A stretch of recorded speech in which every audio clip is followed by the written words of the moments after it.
महंगाई का सोनामी साहिवाल में ट्रांसपोर्टर्स ने किरायों में खुद साख्ता इजाफा कर दिया। मुसाफिर सस्ती सफरी सहूलत से महरूम हो गए। शहरियों ने आला हुकाम से नोटिस का मुतालबा कर दिया। सब तो सस्ती वैगन से वैगन तो इस बारी से नहीं कर सकते, बहुत महंगाई बढ़ गई। ठीक है कि नहीं, बहुत तंग आ गई दुनिया, बहुत जलील है।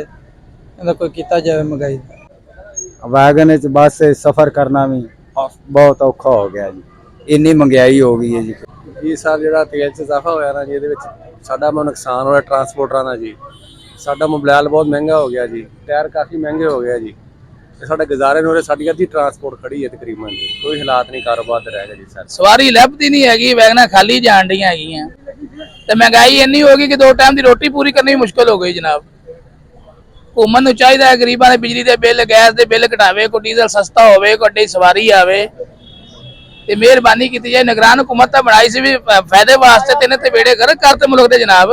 हुकूमत की तरफ से पेट्रोलियम मसनूआत बढ़ाने की वजह से साहिवाल के ट्रांसपोर्टर मनमाने किराए वसूल करने लगे। मुसाफिरों का कोई पुरसान हाल नहीं। मुसाफिरों का कहना था निगरान हुकूमत हो या जमहूरी हुकूमत, लेकिन अवाम को रिलीफ मिलने के ख्वाब ख्वाब ही रह जाते हैं। हुकूमत की तरफ से बेसाख्ता महंगाई और जिले इंतजामिया की अदम तवज्जो की वजह से शहरी सस्ती सवारी से भी महरूम होने लगे। कैमरा टीम के साथ अहमद हसन, डिवीजन साहिवाल न्यूज़, साहिवाल।